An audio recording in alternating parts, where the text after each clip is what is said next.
మన తండ్రి అయిన దేవునికి, మన రక్షకుడైన యేసుక్రీస్తు ప్రభువుకు, పరిశుద్ధాత్మ దేవునికి వందనాలు స్తోత్రాలు చెల్లించుకుంటున్నాము.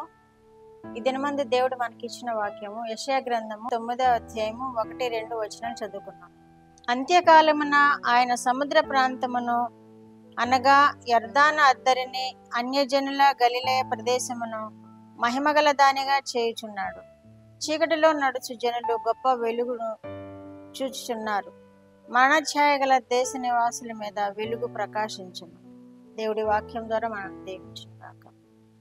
ఈ వాక్యము యెషయా ప్రవక్త ద్వారా ప్రవచింపబడింది. అంత్యకాలమున ఆయన సముద్ర ప్రాంతమును అనగా యొర్దాను అర్ధన్ని, అన్యజనుల గలిలయను దేవుడు అద్భుతంగా మార్చబోతున్నాడు అని ఇక్కడ ప్రవక్త ప్రవచిస్తున్నాడు. అంత్యకాలము అంటే మన యేసుక్రీస్తు ప్రభువారు కాలము సంపూర్ణమైనప్పుడు మనిషి కుమారుడుగా ఈ భూమి మీదకి వచ్చినట్టుగా మనం చూస్తున్నాం. ఇదే అంత్యకాలం. ఆనాటి నుండి అంత్యకాలమందు మన తండ్రి అయిన దేవుడు అన్ని జనుల మీద గొప్ప వెలుగును ప్రకాశింపచేయడానికి, అన్యజనులకు శాంతి, సమాధానము, నెమ్మది కలుగ చేయడానికి, చీకటిలో ఉన్న వారికి వెలుగును ప్రకాశింపచేయుటకును ఆయన ఈ భూమి మీద ఉద్భవించినట్లుగా మన వాక్యాల్లో చూస్తున్నాము.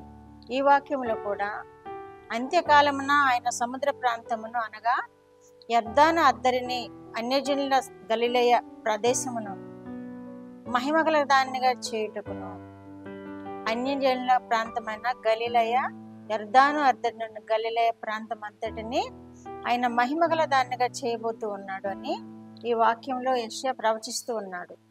చీకటిలో ఉన్న జనులు గొప్ప వెలుగును చూచుచున్నారు అంటున్నాడు. చీకటిలో ఉన్న ప్రజలు గొప్ప వెలుగును చూస్తున్నారు అని తెలియజేస్తున్నాడు. యేసుక్రీస్తు ప్రభువారు జన్మించినప్పుడు గొల్లలు చీకటిలో నిద్రిస్తూ ఉండగా వారి మీదకి గొప్ప వెలుగు ప్రకాశించింది. మనం ఆ వాక్యం చూస్తున్నాం. గొప్ప వెలుగు వారి మీద ప్రకాశించినందున ఆ వెలుగును మరి చూచి అత్యానంద భరితుల యేసుని చూడడానికి వచ్చినట్లుగా మనం అక్కడ వాక్యంలో చూస్తున్నాం. ఇక్కడ చీకటిలో నడుచున్న వారు గొప్ప వెలుగును చూచుచున్నారు అంటున్నాడు. మరణఛాయ గల దేశం మీద వెలుగు ప్రకాశించును అని కూడా చెబుతున్నాడు. మరణఛాయ గల ప్రదేశం అంటే చీకటిలో నివసిస్తూ ఉన్నారు. అన్ని జనులు రక్షణ లేని వారుగా నివసిస్తూ ఉన్నారు. యేసుక్రీస్తు ప్రభు ఆనాటికి ఉద్భవించని దినాలలో వారు చీకటిలోనూ జీవిస్తున్నారు. ఇంకా మరణఛాయ గల ప్రదేశంలో వారు జీవిస్తున్నట్లుగా మనం చూస్తున్నాం.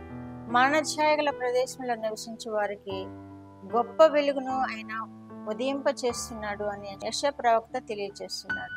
కాబట్టి ఎవరైతే అన్యజనులుగా ఉన్నారో మనమందరం కూడా, ఆ ప్రజలు, గలిలయ ప్రాంత ప్రజలు, ఇంకా యొర్దాను ప్రాంత ప్రజలు అందరూ ఎలా అయితే చీకటిలో జీవిస్తున్నారో వారికి దేవుడు వెలుగుగా ఉద్భవించారు. వారిలో మరణఛాయ గల దేశం మీద వారు గొప్ప వెలుగును చూచి ఆ వెలుగులో మరణఛాయ నుండి తప్పించబడుతున్నారు. యేసుక్రీస్తు రాకడ వలన, ఆయన మరణ పునరుద్ధానముల వలన, మన కొరకు ఆయన రక్తం చిందించడం వలన ఆ మరణఛాయ మన నుండి తప్పింపబడినది.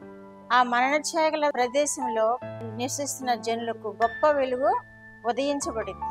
అదే 2వ రాజుల గ్రంథము 15వ అధ్యాయము 29వ వచనంలో కూడా ఇశ్రాయేలు రాజైన పెకహు దినంలో అష్షూరు రాజైన తిగ్లత్పిలెసరు అనే రాజు వచ్చి ఆ ప్రాంతం అంతటిని జయించి వెళ్ళాడు. ఏ ప్రాంతం అంతటిని అంటే 5 పట్టణాలను 3 దేశాలను ఆయన జయించి వాళ్ళ దేశానికి వాటిని కలుపుకున్నాడు. అన్య ప్రాంతంగా అది ఉండబడింది. అన్య ప్రాంతం అంటే గలిలయ దేశము, గిలాదు దేశము, నఫ్తాలి దేశము అనే దేశాలను ఆయన జయించుకుని అన్య పాలన చేస్తూ ఉన్నాడు. దేవుడంటే ఎరుగని ప్రజల మధ్య జీవిస్తూ వీరు కూడా తండ్రి అయిన దేవుణ్ణి విస్మరించి అన్య జనుల వల్ల జీవిస్తున్నప్పుడు ఆ ప్రాంతాలలో అన్య జనుల రాజ్యంలో గొప్ప వెలుగు ప్రకాశించింది అని యెషయా ప్రవచిస్తున్నాడు. గొప్ప వెలుగు వారికి ఈ గలిలయ దేశము, గిలాదు దేశము, నఫ్తాలి దేశము ఈ ప్రాంతంలో కాకుండా మనము కూడా గొప్ప వెలుగులో మనము జీవించడానికి దేవుడు, తండ్రి అయిన దేవుడు తన కుమారుడైన యేసుక్రీస్తు ప్రభువారిని ఈ లోకమునకు పంపించినట్లుగా మనం చూస్తున్నాం. కాబట్టి మనము మన తండ్రి అయిన దేవుని కృప చేత మన రక్షకుడైన యేసుక్రీస్తును కలిగి ఉన్నందుకు ఆయనకి వేలాది వందనాలు స్తోత్రాలు చెల్లించుకున్నాం. ఆయన గొప్ప వెలుగు మన మీద ప్రకాశింపచేస్తూ మనల్ని వెలుగులో జీవింపచేస్తున్నందుకు మనం ఆయనకి వేలాది వందనాలు స్తోత్రాలు చెల్లించుకున్నాం. మన తండ్రి అయిన ప్రభువు ద్వారా మన రక్షకుడైన యేసుక్రీస్తు ప్రభువును మనం రక్షకుడిగా అంగీకరించి ఆయన వెలుగులో జీవిస్తూ శాంతి సమాధానము నెమ్మది పొందుకుంటూ ఆయన కృపలో వర్ధిల్లుదుముగాక. ప్రార్థన. మా దేవా, మా ప్రియ పరలోక ప్రభువా, మీ పరిశుద్ధ పాదములకు వందనాలు స్తోత్రాలనైనా. మా రక్షకుడైన యేసుక్రీస్తు దేవా, మీకు వందనాలు స్తోత్రాలు. పరిశుద్ధాత్మ దేవా, మీకు వందనాలు స్తోత్రాలు. త్రిత్వ దేవా, మీరు ఇచ్చిన వాక్యము కొరకు మీకు స్తోత్రములు ప్రభువా.